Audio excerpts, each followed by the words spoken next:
Wie das Land überhaupt aussah und wie die Menschen darin lebten, wusste man nicht und wollte man nicht wissen. Man hatte die Vorstellung, Ruß und Asche und Kohlenstaub und graues Straßenelend, verdorrende Wälder und Sonne immer hinter Dunst. Ich bin von Haus aus Westfälin und seit mindestens 40 Jahren ins Ruhrgebiet verliebt.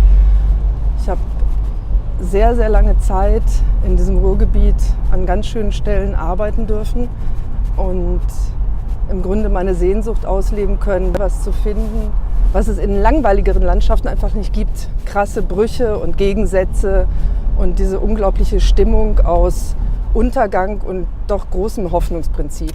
Und das alles ist für mich bis heute im Ruhrgebiet aufgehoben, dass es immer noch an solchen Bruchkanten entlang schlittert und irgendwie nicht genesen wirkt und doch einen wahnsinnigen Sprung nach vorne gemacht hat. Also, wie sehen Deutsche das Ruhrgebiet?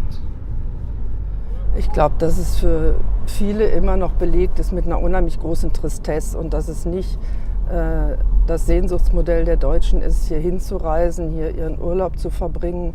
Ich glaube, dass sich das ändert, sobald du jemals Witterung aufgenommen hast. Jeder, der einmal hier war, der eine Verbindung hat, der kann aus diesem Negativbild immer sozusagen die Schätze und die Kostbarkeiten ziemlich schnell herauspräparieren. Das ist hochinteressant, dass der Bezug zum Ruhrgebiet eine wesentliche Rolle spielt in dem, wie liebenswert die Region für den Einzelnen sein kann. Ja, man muss sich unbedingt einlassen auf dieses Ruhrgebiet. Man muss es sinnlich erfahren, weil man sonst keine Relation zu dem Negativbild bekommt. Also die Relation zu allem, was es an Vorurteilen und Vorbehalten gibt, ist immens groß. Und dagegen das Feld aufzumachen der Schönheiten, die in diesem Areal und in diesem Revier stecken, das ist so die Kunst, die man im Grunde hinkriegen muss, den, der es nicht kennt, zu verführen und den, der es mag, immer wieder zu animieren, sozusagen dieses Wohlwollen zu teilen und kundzutun. Und das ist im Grunde immer verbunden mit einer Erfahrbarkeit dieser Region. Du kannst sie nicht im sterilen Kämmerlein vermitteln, das ist fast nicht machbar. Die Bilder des Ruhrgebiets taugen immer nur in dieser extremen Weise der Vergangenheit, das Land der 1000 Feuer, ja, das ist großartig, damit kann man arbeiten. Aber die realen Bilder dieser Region taugen fast nie. Also es gibt mittlerweile zig Bildbände und touristische Kalender und Auflagen und Werbung des Ruhrgebiets ja in der ganzen Welt, in Europa. Auf jeder ITB ist das Ruhrgebiet vertreten und trotzdem finde ich es immer wahnsinnig schwach und denke, nicht annähernd ist eigentlich der Geist des Ruhrgebiets darin aufgehoben. Wahlweise sind es Klischees oder wahlweise sind es kommerzielle Bilder, die in sich keine Geschichte erzählen, die nicht packen und die ich im Grunde ziemlich allein lassen und nicht das Feuer entzünden, was das Land der 1000 Feuer quasi noch als Abbild dieser Industriemetropole konnte. Wie funktioniert dieses Stadtgefüge oder was ist dieses Stadtgefüge? Ja, das ist auch so dialektisch. Also es gibt ja dieses große Bestreben, eigentlich nur noch Metropole Ruhr zu sagen und sozusagen die Macht und Potenz und die Gänze des Ruhrgebiets damit immer zu beschreiben. Das ist auch richtig.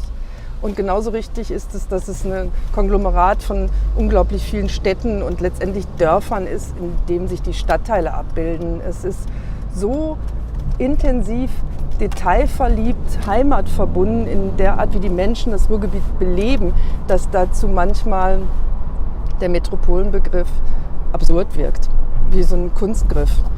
Wenn du wirklich aus dem Ruhrgebiet stammst, ist dir nichts näher, als dieses Ruhrgebiet pausenlos fahrend zu durchdringen. Also nichts ist dir näher, als dieses Revier immer als Metropole zu leben. Das ist so verrückt. Weit bevor der Metropolenbegriff hier überhaupt aufgekommen ist oder sich sozusagen ins öffentliche Bewusstsein gefräst hat, ist das Ruhrgebiet schon immer eins gewesen, in dem du dich bewegen musstest, wenn du dich bewegen wolltest. Du bewegst dich hier wieder in einer riesigen Stadt, in der es dir ja auch nichts ausmacht, eine halbe Stunde von dem einen interessanten Ort zum nächsten zu fahren. Und genauso ist es hier halt auch, nur dass du dabei immer gleich 15 Städte durchdringst. Also wenn du einmal von Duisburg nach Dortmund willst, dann musst du halt mittendurch, aber das ist auch nicht das Thema. Sind die sehr homogen, sind die sehr heterogen? Schaut es zwischen keine Ahnung, Dortmund und Gelsenkirchen gleich aus wie zwischen Gelsenkirchen Richtung Duisburg? Also sagen wir mal, es sieht sehr gleich aus von der Art des Wirrwarrs. Was man schon unterscheiden muss, ist, es gibt sozusagen südliche und nördlichere Zonen. Und das südliche Ruhrgebiet, was der Ruhr ja seinen Namen verdankt, ist eine völlig andere, viel homogenere Landschaft. Was wir hier bereden, ist schon die Emscher Region, also die Region zwischen Duisburg im Westen und Dortmund im Osten, wenn man jetzt mal so die äußersten Zipfel benennen will. Und dieser Region, die entlang des großen, offengeführten ehemaligen Flusses Emscher entlang sich hangelt und die mit Städten besetzt ist wie Castrop-Rauxel, Bottrop, Gladbeck und die natürlich sehr individuell sind und trotzdem sich gleichen in der Art ihrer, sagen wir mal, etwas desolat entstandenen Struktur. All diese Städte sind irgendwann zwischen 1850 und 1910 von Ackerdörfern, von Marktflecken mit 500 Bewohnern explodiert. Viele von denen haben sich verzehnfacht bis 1910. Also Flecken wie Essen-Karnap ist mit 500 Bewohnern zu einer Stadt von 50.000 geworden. Also das waren unglaubliche Dynamisierungsprozesse und da ist es in der Zeit nicht geordnet und gesittet gewachsen, sondern sehr sprunghaft, sehr dynamisch, sehr rigoros, sehr brutal und hat das Land sozusagen so zerfräst nach industriellen Maßstäben und wenig Rücksicht auf sozusagen Gestaltung genommen in diesen ersten rohen Jahren der Industrialisierung, als man begriffen hat, hier explodiert gerade was, als man verstanden hat, die Kohlevorkommen in einer Weise und in einem Maßstabssprung an Technisierung zu fördern und zutage zu fördern, da hat es wenig Rücksicht gegeben auf die Städtequalität oder alles, was Stadt an Qualitäten ausmacht.